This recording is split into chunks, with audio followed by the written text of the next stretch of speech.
We are live with Philip Fracassi. Am I pronouncing that right, Philip?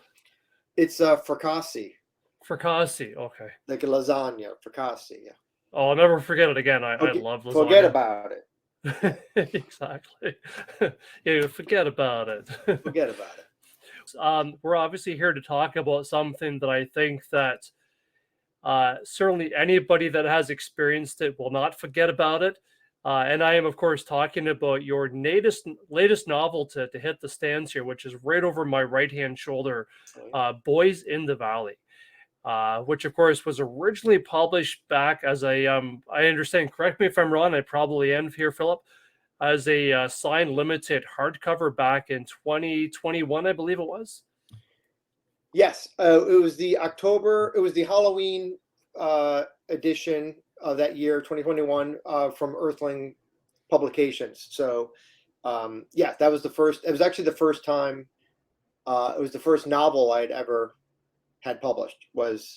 Um, was the Earthling edition. But yeah, so that came out. It was only 500 copies, and then we sold it to Nightfire.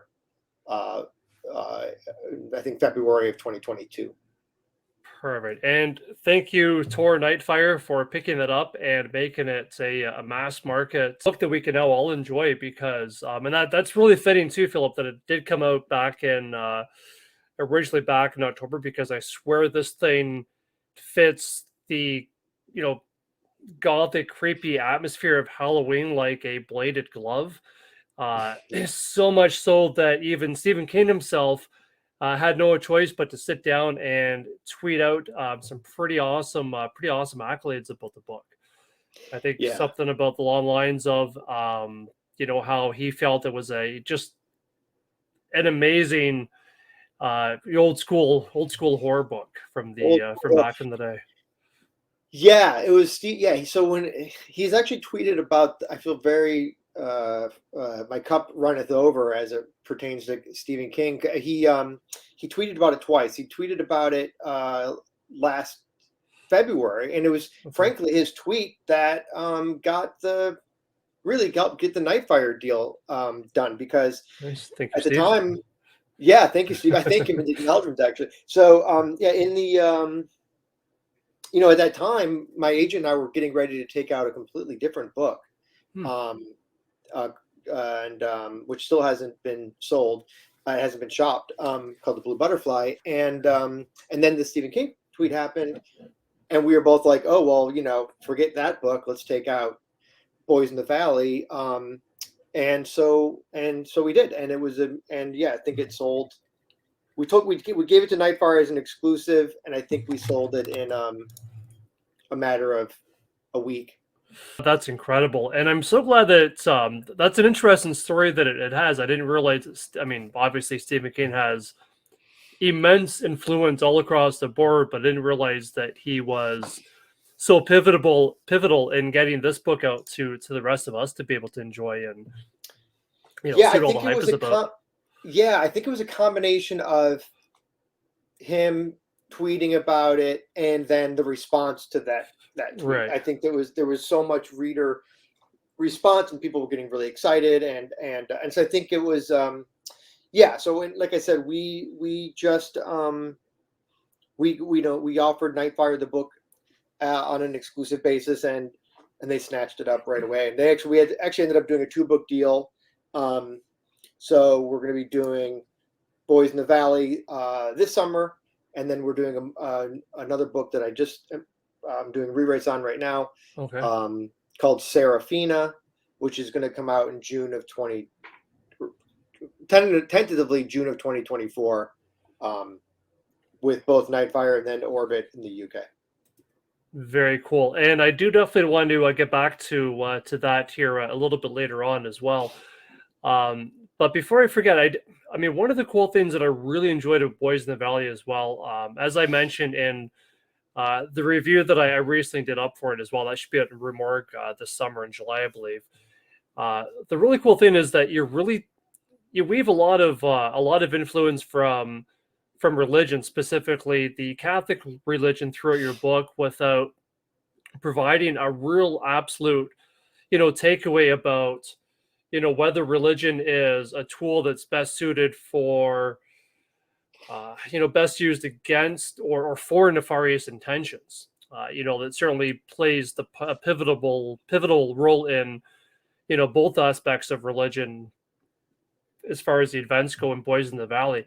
How Yeah. much of your personal beliefs, and I'm sure you've been asked this before as well, but how much of your personal beliefs lent themselves to that approach in your book, Philip? And I guess to kind of piggyback off my own question before you've answered the first part, was that a struggle that you can personally relate to in your own private life?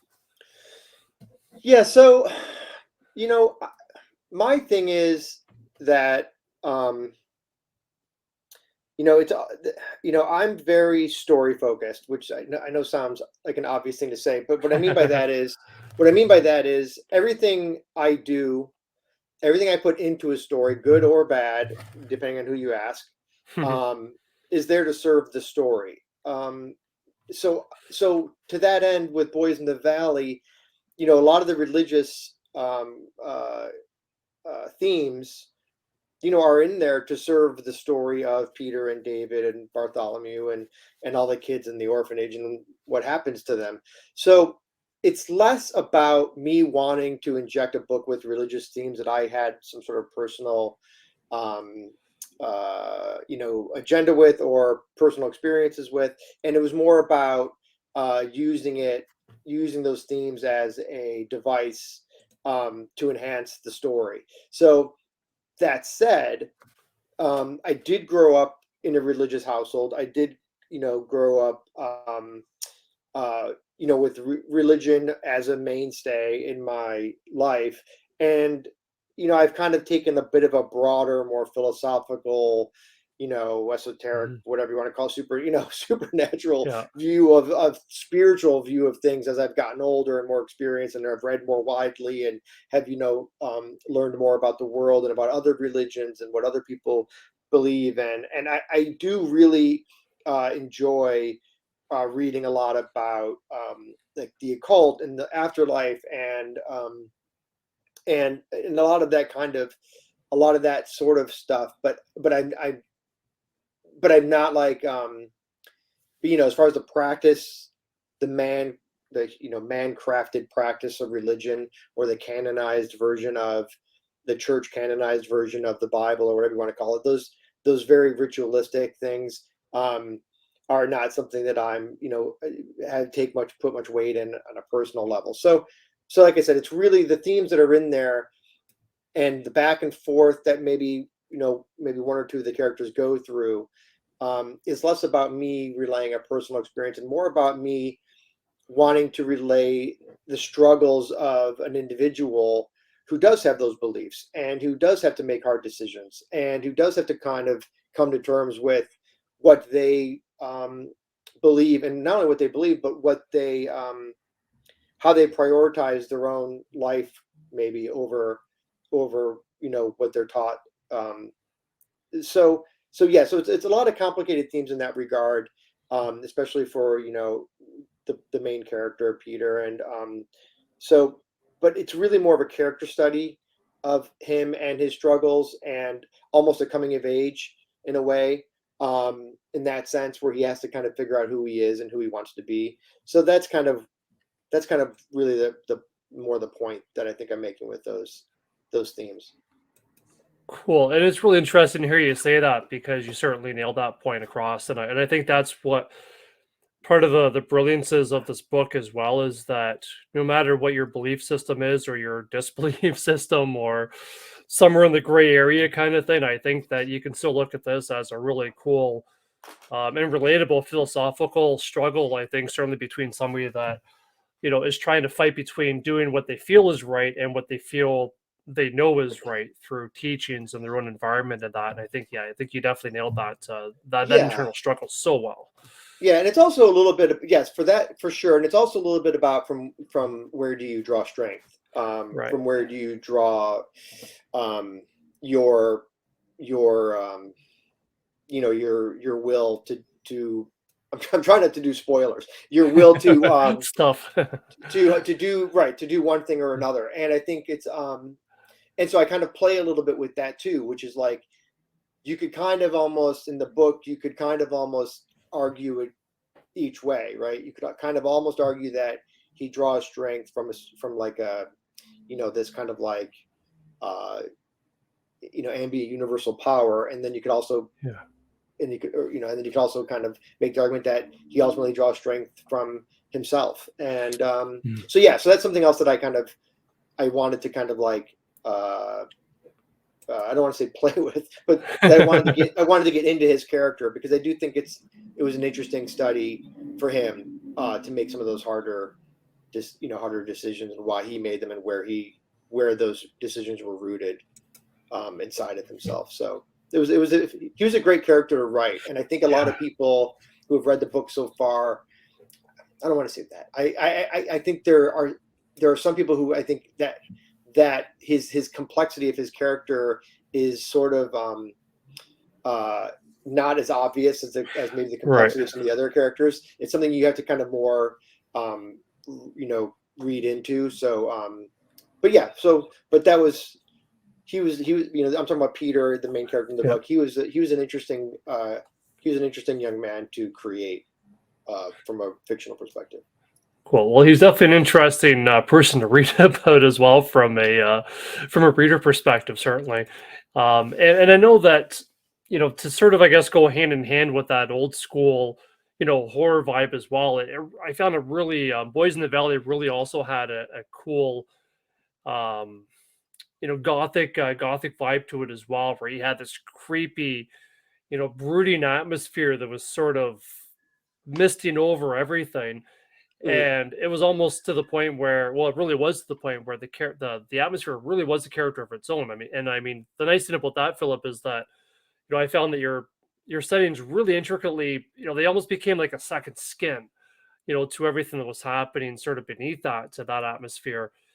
So I have to ask, was the setting, particularly with the St. Francis orphanage for boys, which is where, majority of the story took place, was that based on any real places that you might have spent time with, or maybe related to the same feelings or sense of that gothic vibe that you might have gotten from some other relatable place that you've ever been to? It felt like you had been there before, because it felt like we'd been there with you as well throughout the story. It's good that you felt that way, because that's that. But no, not really. I mean, it's St. Vincent's is the name of the orphanage, and that to be all like correct. Oh, St. Vincent's, my bad. No, it's okay. I'm just saying, so people don't understand, maybe read the book, understand what we're saying. So yeah, St. Vincent's was no, the orphanage was just kind of no, it was all made up. I mean, now that said, the story of the orphanage, the story does have roots in fact. So not so much the supernatural elements of it, if you will, but there were these kind of orphanages in rural Pennsylvania in the turn of the century, in 1800, and these boys were often mistreated, and they were sent to, basically sold as, slave labor to factories at a very young age. And so there was there is a story about, and I don't want to misspeak to it, because this is we're talking about 5-6 years now that I read this article, but I remember stumbling across an article where they talked about a lot of the boys had disappeared relatively mysteriously at a particular orphanage, and of course foul play was assumed, and nothing really was ever solved. But I thought that was an interesting basis for a story, and then everything else was my imagination. But there, but a lot of the setting is rooted in places that really existed, and the type of characters that existed in those places. So yeah, but no, as far as personal experience myself, no. I was born and raised in Detroit, Michigan, and have been living in LA for 30 odd years. So I don't have a lot of experience with any sort of remote gothic location in my life. I've been pretty much a city boy from the get-go. Very cool. Me as well. All the way through, alone for the quietness of the of the country once again, but yeah, city boy Me at heart as too. well. Me too. Yeah, my wife and I are talking about it. We're maybe gonna see if we can find a quieter place to hang out, hang our hats. But for now, we're still in LA. Yeah. Okay, yeah, you're in the wrong place for quietness. Yeah, I'm surprised you haven't heard the sirens go by outside my window yet. They tend to go about every 5 minutes. Now that you mentioned it. Yeah. So I know it's a got to be a hotbed definitely for different stories, ideas, and just wondering, okay, what's that siren all about? What's that one all about? Yeah. Yeah. So, Yeah. um, one of It's the on cool fire things, now. you're right.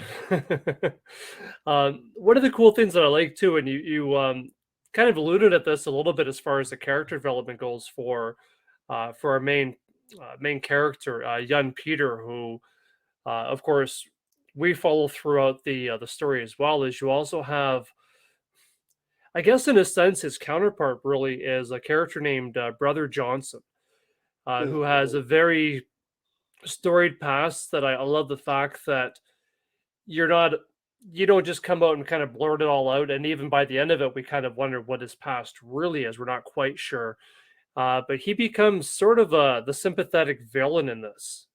There's, again, to choose my words carefully to not give any spoilers, there's certainly quite a few villains in the story, but not all of them Yeah. are certainly sympathetic. And I found, mileage may vary, but I did find that Brother Johnston's villainous was rather sympathetic because, again, it wasn't absolute. Lives a lot for Right. interpretation. Uh, so I guess my question regarding that particular character, Philip, is really twofold. Is number one, how much fun is it to write a sympathetic villain, and how important do you think it is to really any type of a horror story to have a sympathetic villain rather than just somebody that you absolutely hate or somebody that is just very one dimensional and cut out? Right. Well, yeah. Well, first of all, thank you for saying that. Yeah. My thing is that, and sometimes this, gets me in trouble, but, I like to write characters that are very much real, could be real people. And what I mean by that is, um, every one of my books and stories has a little bit of good and a little bit of bad, just like real people do. And sometimes they make bad decisions, and sometimes they do things that are questionable, and sometimes they do things that are surprising, um, because that's reality and that's how real people act. And a lot of my characters, if not most of my characters, are flawed in one way. Just not just in this book, but in every book and story I write. Because Yeah. again, that's real. No one is perfect. No one is just one thing or just one other thing.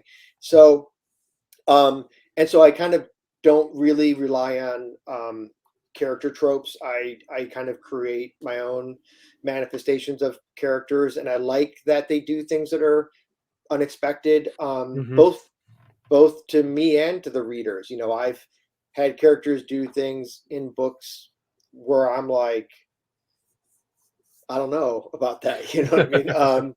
I don't know if that's going to fly, but it's what feels real when I'm writing it. So yeah. So Johnson is an example of a character who is very complex, um, and there are things that he does throughout the book that you might not be obvious, um, that sort of seed that end result, sort of seed that emotion that sympathy, that empathy that you're talking about. They're little things, but like the way he reacts to little things make you wonder, wait a minute, is this guy not just a villain? Because that seems a little bit like there's a depth to him. And even like, Peter is wildly imperfect, and David is Mhm. wildly imperfect. And so, but they all have their sort of like, they all live in this, very real world. And I think that's one of the things that, um, I'm not one to pat myself on the back, but I think that's one of the things that my books may bring that maybe a lot of other books in the genre don't bring. Is is that kind of like really that character depth and complexity. And I say I bring it, and I'm not dissing any other books at all. I'm not trying to elevate my books over anyone else's. I'm just saying it's something I focus more on. Or I Right. really try to focus on, I really want my characters to be complex and confusing, and sometimes it gets me in trouble. Like I said, I've had a lot of reader comments that I don't like I don't like the hero of this book is not somebody that I don't find them likable, and it's, to me, that doesn't bother me in the slightest, because I don't see that as a negative. I think it means that the character is a real person, and then there's some readers who do find that character, if not likable, at least they have empathy toward that character. They understand that character's motivations, and they understand why that character would make the decisions that they make. And that's really what it comes down to. It comes down less to like, hate the villains, love the heroes, and more like, can you understand why this person would do this? And sometimes, there's an emotional reaction.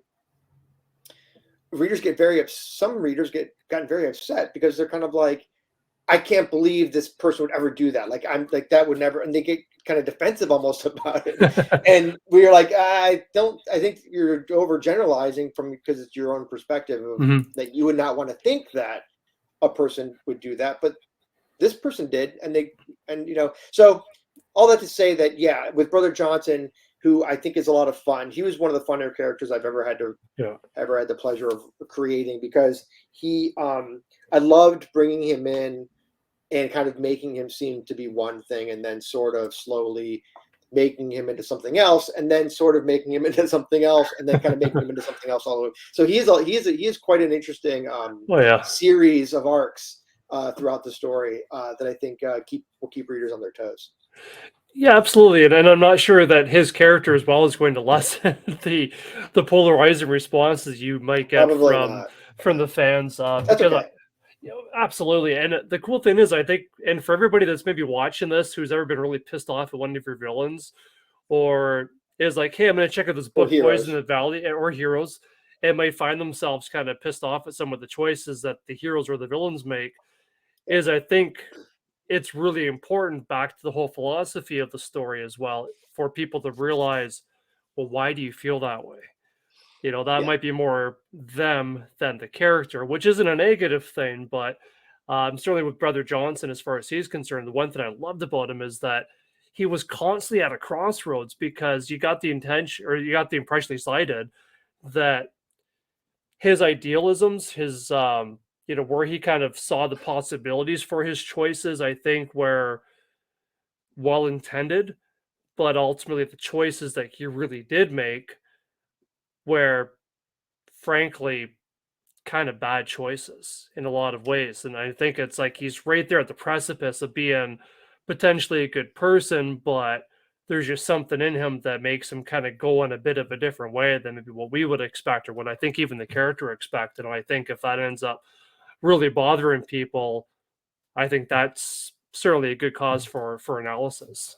He has what I call sort of a self-destructive personality. 100%. If you want to go full therapy mode, self-destructive personality based on grief and guilt and shame, and but he's also kind of not a great guy either. So yeah, he's an interesting cat. I really had fun with him, and he seems to be, at least with the early readers who have read the book or read the Earthling edition, or read the the advanced review copies of the Nightfire Orbit copies, had definitely targeted him as a character that people tend to really talk about a lot. So I'm for sure.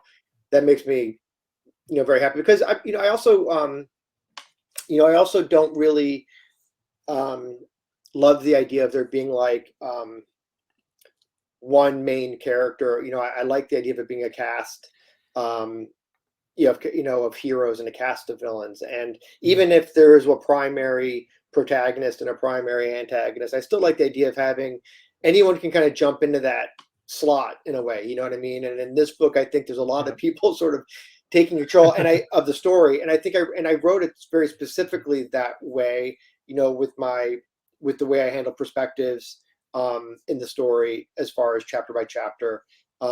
So everyone has their sort of a time at the plate, and so it was a really fun book to write. I wrote it in like 4 weeks, and Oh, when wow. I say I wrote it in 4 weeks, what I mean is I physically typed the book in 4 weeks. I had done a lot of pre outlining and character development and all that stuff. So that's Okay. there's another month or two there. But the actual writing went very fast. And what that always says to me, I've written like 6 or 7 books now, is that I was very confident in the characters and their decisions.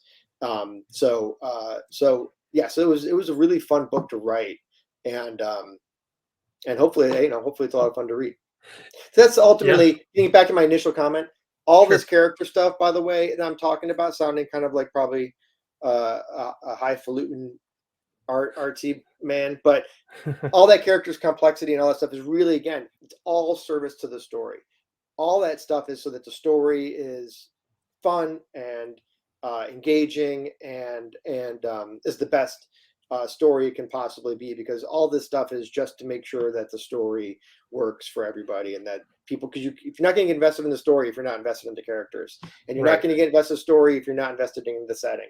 And so the story, all this stuff serves the story. So but yeah, I think this one worked out pretty well, and people seem to be digging it.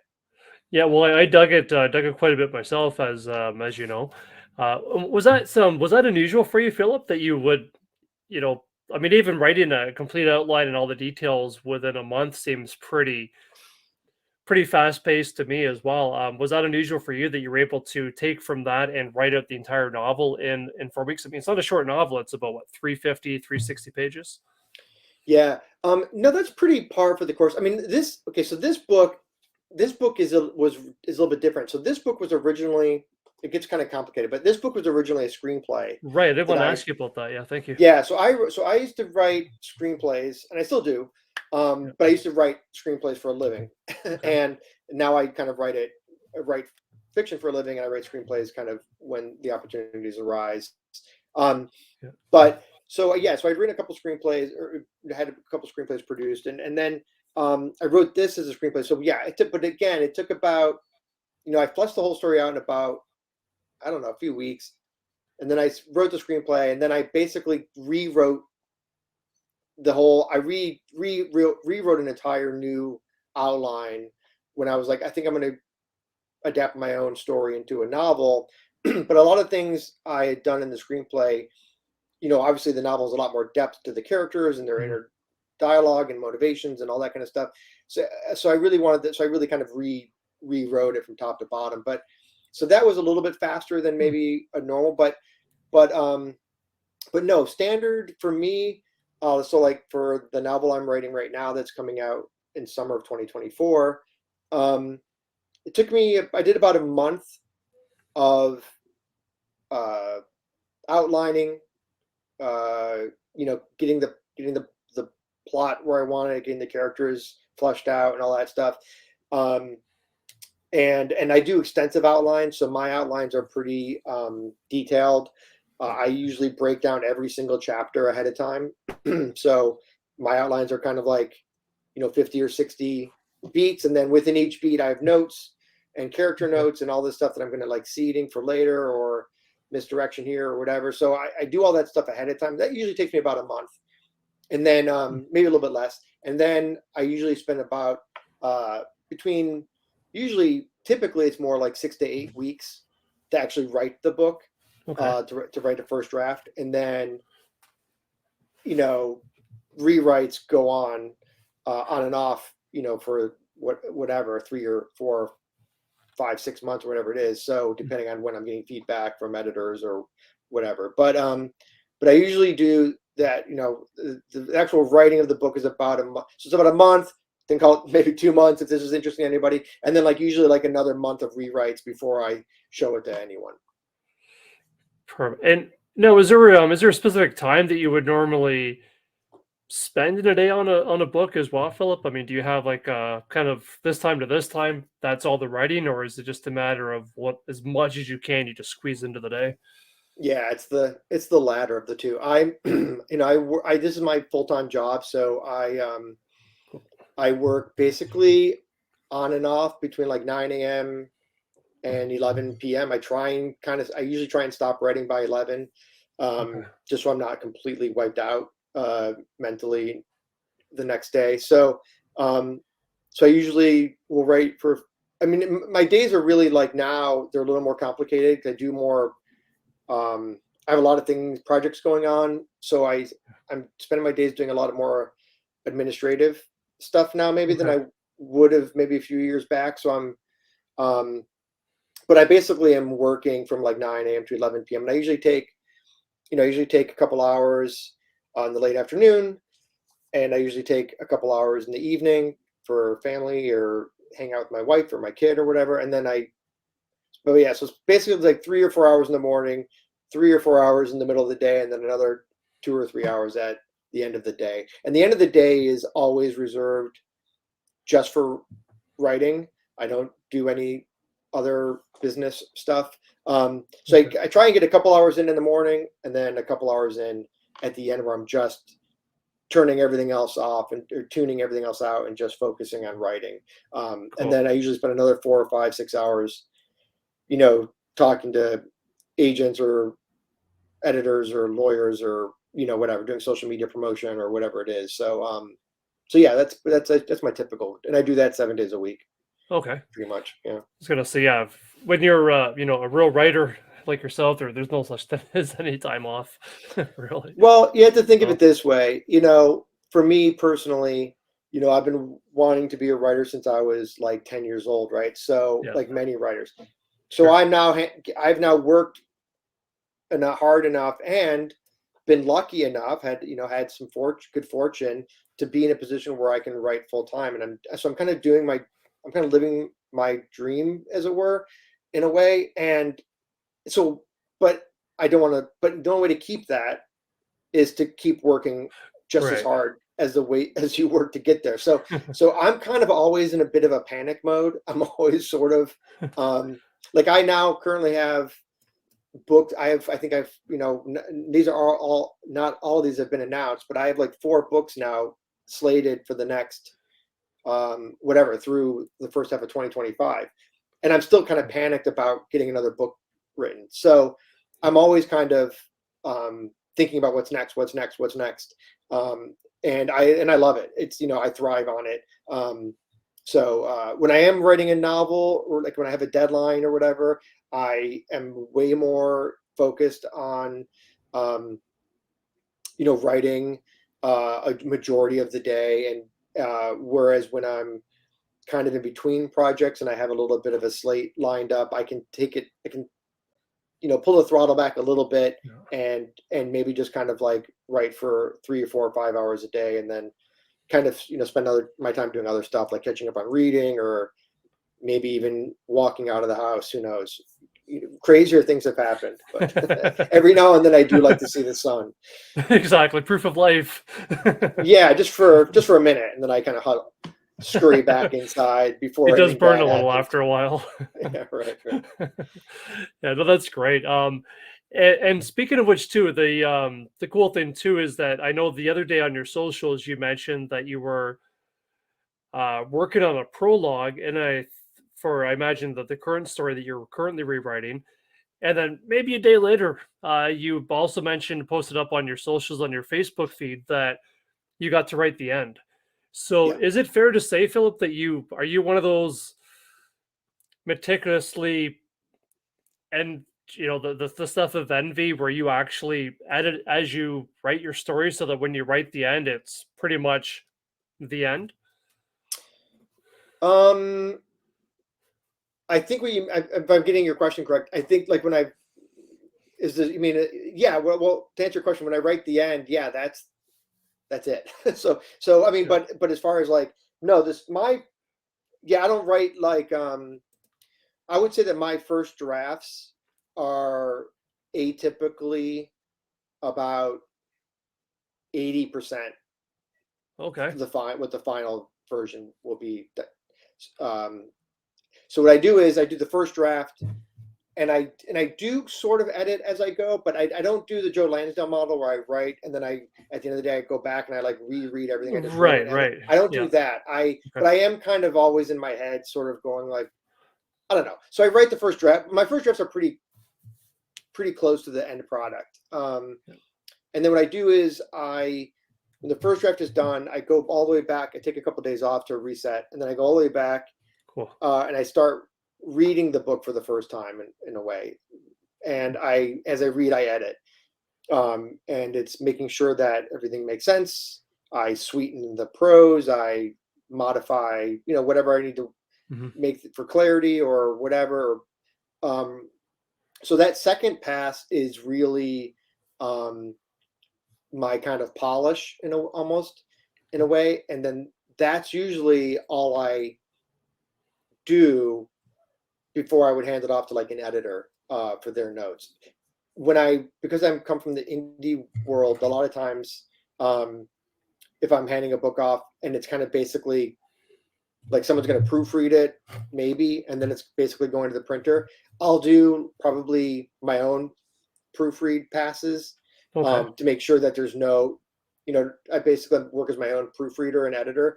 But otherwise I kind of let the editors and the publishers, proofreaders give me back feedback and stuff like that.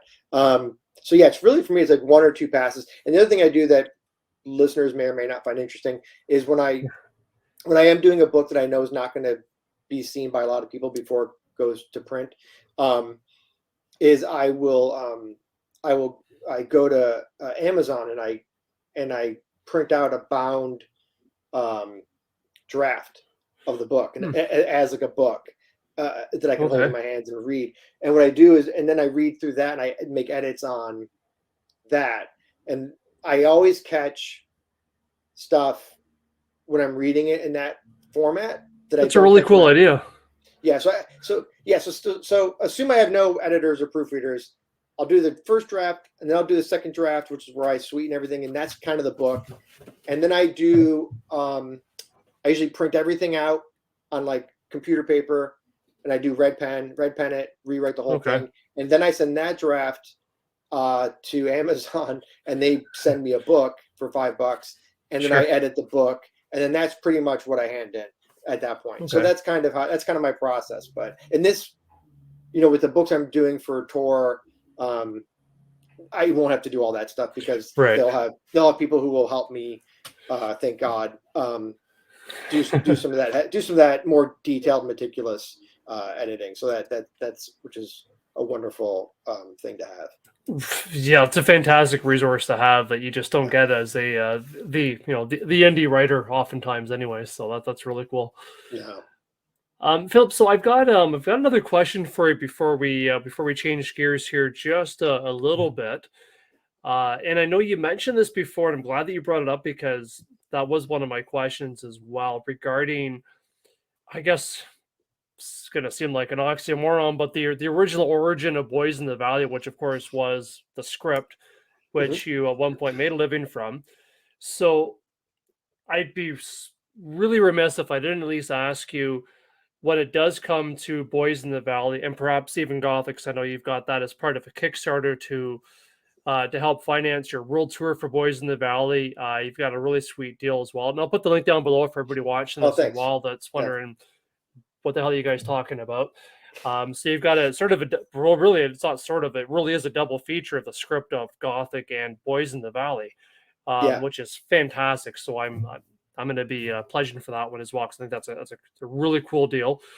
And how close are you to, in this case, as we're talking about Boys in the Valley, how close are you to making that a reality of turning that at some point onto the big screen? And how important is it to you to see that Boys in the Valley and, by extension, Gothic might end up being on the big screen or not?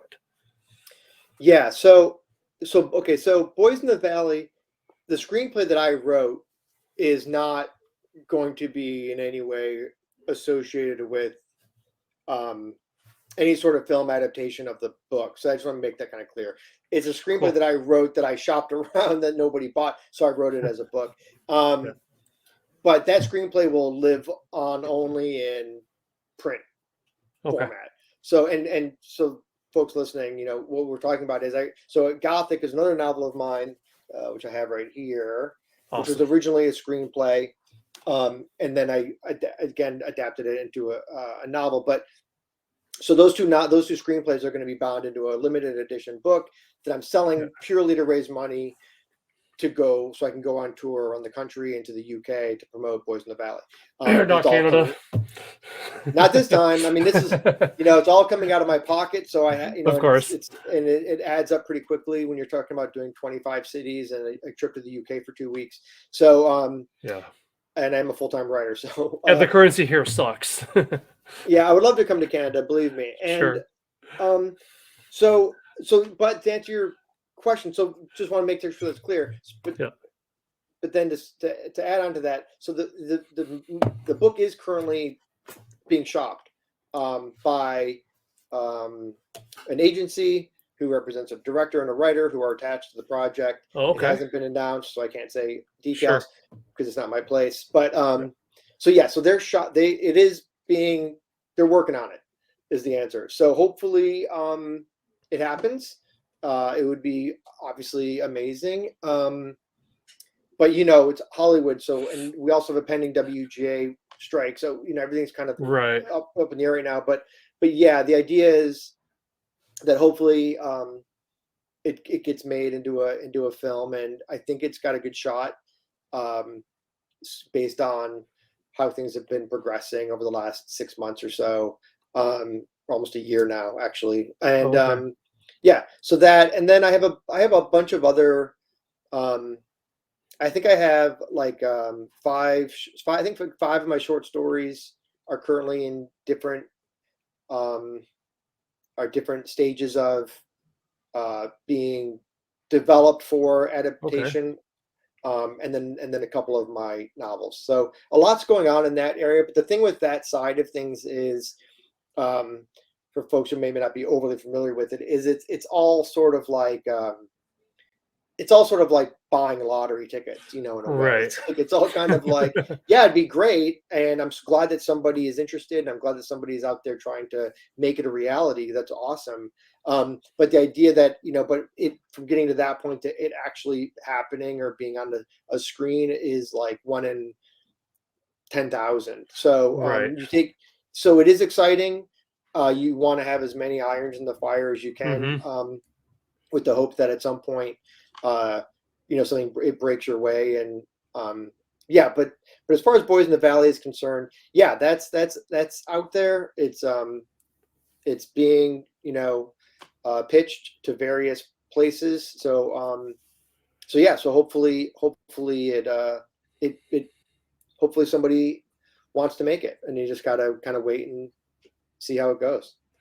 Cool. Yeah, and I appreciate saying all that too, because I know I know several authors that have a pretty healthy side hustle, just simply selling the options of their work to to interested filmmakers, whether or not anything actually comes out of it. I mean, as long as you get paid for it, that's a bonus. And I think Yeah. writers deserve to get paid as much as they possibly can. So Yeah, I mean, it's definitely a good win-win. way to monetize your, not to sound like a Hollywood guy, but it's a good way to monetize your IP, your content, the stories that you create. And because frankly, publishing, for the most part, doesn't pay all that much. It's hobby money. It's not rent money. So, whereas the good thing about movie stuff is, and TV stuff is, it's more like rent money versus hobby money. So, yeah, if you can do it, it's great. I mean, I've been lucky, in the sense that I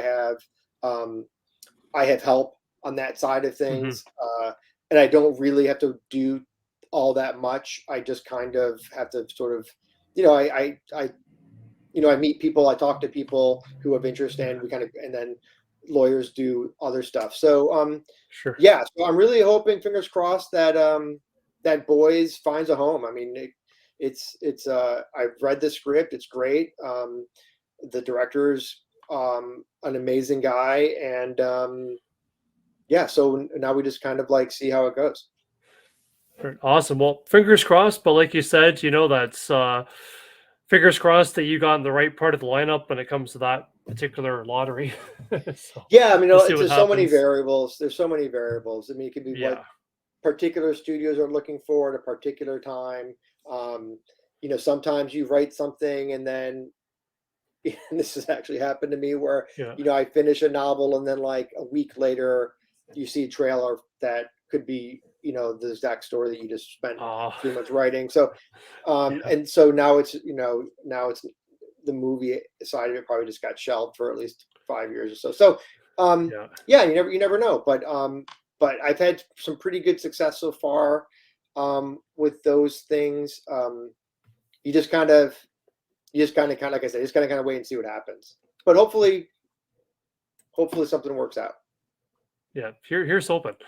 Yeah, Um, me too. I would love it. Believe me. yeah, I know it was, yeah, especially this one. I mean, it's so I could definitely see it. I could see them doing a series so you can get a lot more of the backstory on the different boys. And I mean, I could see some potential in there too for some cool flashbacks as well, so you can get a better idea of how all the boys sort of where they came from, and Mhm. really up the stakes, for the big finale as well. I could see that. And I Yeah, you probably could shouldn't dwell on do. that too much because I'm really excited. I have to make this. Yeah, you could do a lot of different things. There's a lot. I mean, Oh the yeah. the thing, the TV thing is interesting, and this is something I've learned recently. Is that if you do something for TV, uh, you really almost want they almost want to see stuff that's going to be um, that you can make into multiple seasons. Right. Because for a variety of reasons. But so this is a pretty contained story. Um, so probably leans toward feature, but but you never know. Yeah, and like Sure. I said, you just Miniseries maybe. and these days it's kind of like the line between TV and film is so blurry with streaming and all that Right. stuff. So you just yeah. So I mean, I remember when I was growing when I was starting writing for screen, it was like, everything was so formulaic and this templated, like you have to like it's like an hour long feed, an hour long like a TV script could be 30 minutes or an hour less X amount of time for commercials, Yeah. so and that was how you had to write it. You couldn't like Right. and then like a 72-page screenplay. Nowadays, it doesn't really matter if you go on Netflix or Amazon or whatever and look at some of the time runs. Look at a season of Perry Mason and look how Right. dramatically different each episode is. Which I love as a writer because Yeah. repeating myself, but it's because the length serves that story, that part of the Right. story, and if it's a 45-minute thing, then it's 45 minutes. If it's an hour and 8 minutes, then that's what they need. But it doesn't really matter because it's all just on demand now. So it's pretty neat. And yeah, hopefully, Yeah. like I said, I have a few things in the works that I'm very excited about, and none of them have been announced. so I just have to kind of like hope that they continue to develop and grow and get their footing. Yeah, definitely. So to kind of to change gears here a little bit, Philip, uh, we posted a shout out over at your Facebook group. So everybody that's watching this as well, I'm going to post a link down below called aptly titled "Fracassi's Freaks." Yeah, So and Fracassi freak. Yeah, for my apologies, Fracassi lasagna, Fracassi. listen, Okay. right. Yeah. I got to add the extra Yeah, cheese to it. So yeah, that was started by these three guys, Joshua and Steven and Mitch, and cool. and it was really funny. I mean, it was such a cool thing. I think it was last January. Yeah. Like, so it's been around for about a year and a half or whatever, year and a quarter. And I was just like on the couch watching football or whatever I was doing, and I got like a Facebook invite. You get all those invites to those groups, and it was Yeah, like an invite to Fracassi Freaks. I was like, "What is this?" And yeah, these three guys had set that's it up, great. and they still run it, and they're doing a great job. And we all have become buddies over the last year or so, and it's a lot of fun. And I try and really engage with everyone in there, the readers, and I also do like exclusive book. I did an exclusive book last year that was only Right. offered in the group. So I try and do fun stuff to kind of keep it. It's not one of those groups where it's like I just want it to be a positive experience and to be a lot of fun for the folks who collect my books, and because some of my books are kind of hard to find, and so it's interesting to see people get really into like hunting them down, and so yeah. So anyway, but yes, that's what the group is. It's a really cool thing.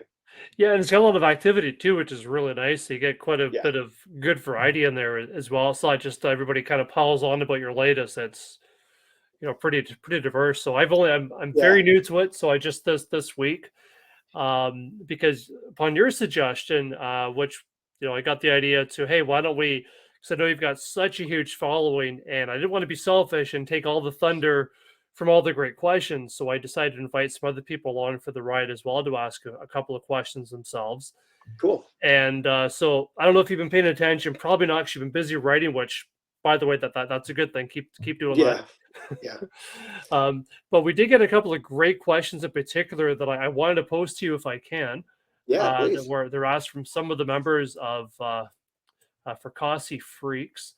So I'm just going to pull them up here. So the one question that I have, first question I should say, and I'm hoping I get the name correctly. Maybe you can correct me if I'm wrong here, Philip, but it's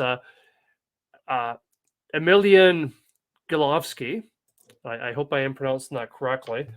And Could by the be. way, I've never actually. I don't think I've ever actually heard her pronounce his name, but I think I okay, always pronounce it Emilion, and I don't know if that's right or not. But yeah, he's Emilian. Yeah, that's kind of how my I pronounce it in my my head. one of my friends in Australia. Yeah. Oh, cool. The first one here is from Emilian Gikoski. And Emilian asks, I heard recently from another author, parentheses, I think it was Eric LaRocca, another great writer, shout out to Eric, uh, who said that finishing a book and then releasing it into the world was like losing something dear to them.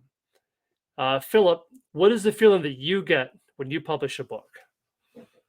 Yeah, not that. I'm surprised Eric says that. I had to hear the context, but Yeah. no, it's not it's almost the opposite of that. I don't feel like I'm losing anything. I feel like I'm gaining everything. I mean, I only write so that people can read what I write. So for me, the birthing of the book is the best part. And and I the one thing I have said in the past, and I think I still agree with myself on this, is what I will say that once the book is published, it's no longer my story necessarily. Now it's everybody's Sure. story, and I think you have to sort of. It sounds sort of pat to say that, but the reality is, everyone has a subjective take on books or music or a painting, or everyone has it's called art. So I think Right. with fiction, everyone sort of experiences it a different way. um the story that I wrote will not be experienced the way that I experienced it. It'll be experienced hopefully a million different ways, but Yeah. at least a few hundred different ways, if nothing else. Mhm. So yeah, so I always think of it as basically, okay, this is now all of our story, might be a better way to put it. um and and so for me it's really it feels very narrow when I'm working on it, and then it feels very broad once it's out there. It feels like the story is kind of like a virus. It's kind of it's fungused out all across the world, and people are doing their own things with it, and they're talking about adapting it into film and TV, and people are writing about it on their blogs, and they're reviewing it on Goodreads. So I love. I mean, for me, it's a manifestation. But so that's how I feel about a story. I love getting a story off my desk and into the world. It is my favorite thing. My favorite part of this job is that moment when the book is out there. Very cool. And then, of course, on to the next one. Right, So, and then I move on to the next one. Yeah. cool. And speaking of the next one, we have our second question here. This one is from Daniel Pyle. And Daniel asks, are there particular scenes from your books that randomly pop back into your head long after you finish writing them? And if so, what do you think it is about them that makes them so persistent? Great question. Yeah, it's a great question. You know,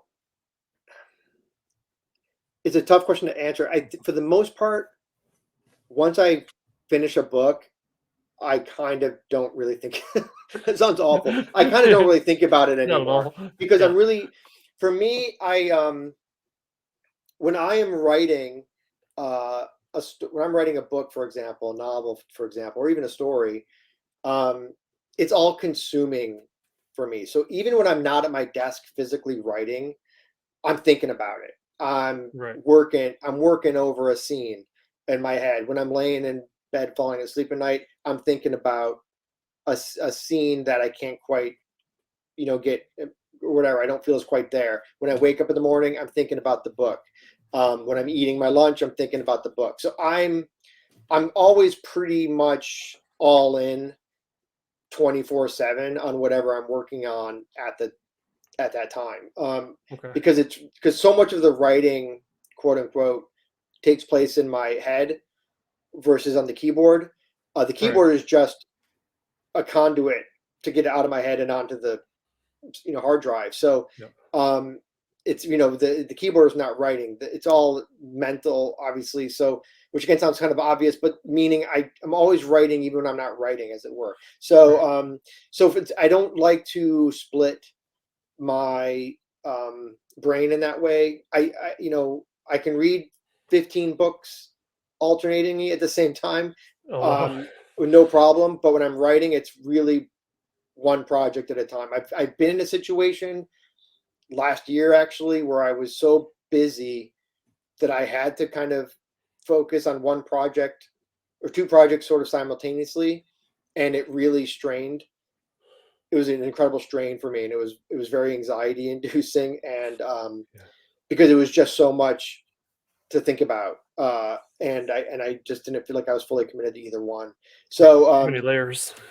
yeah, and so I don't really feel. I mean, I think obviously there's little things that pop up in my head about some scenes that I've written here and there, but but um but no, I'm pretty much on to whatever I'm working on now or whatever's coming next. I don't Okay. really ruminate a lot about the books I've written.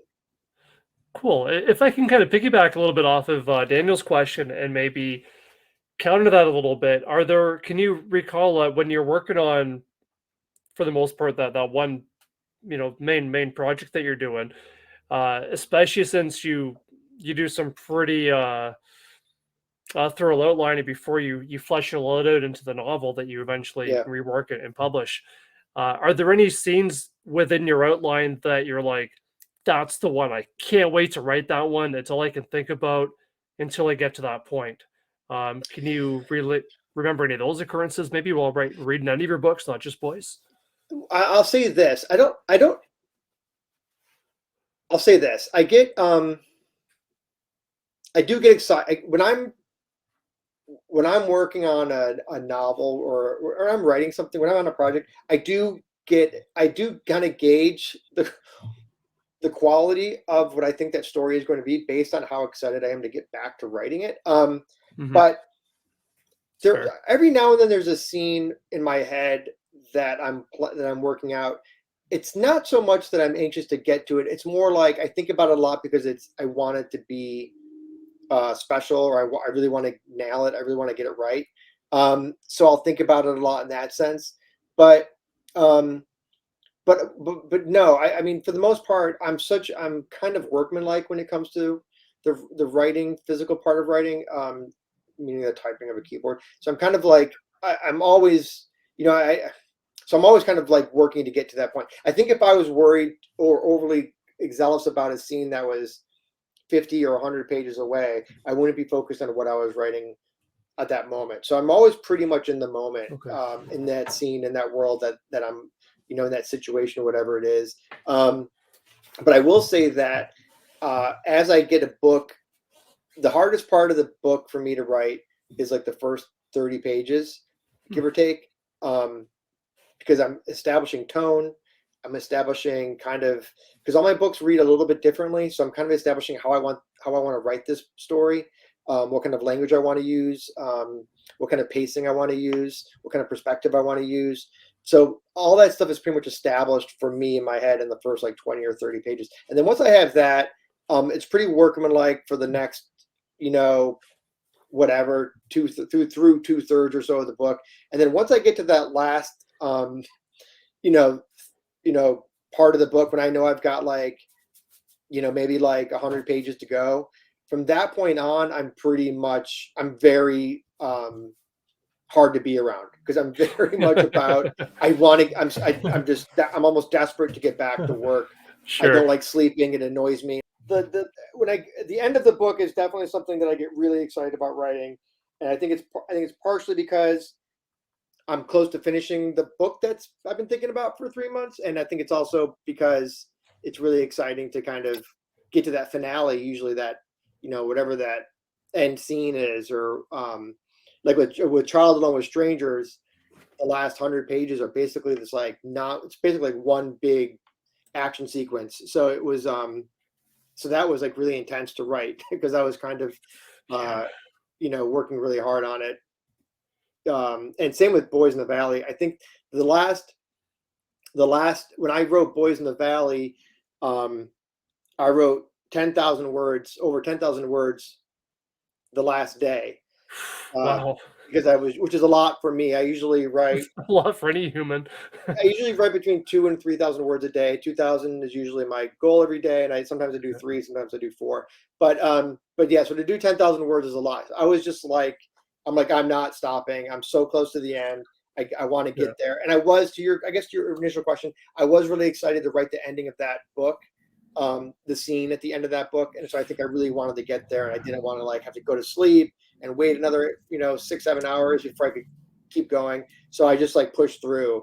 So usually that's how books always start very slow and then sort of build momentum as they go, and then near the end it's usually like I'm kind of like writing to the point where like I'm staring at the monitor, weeping, and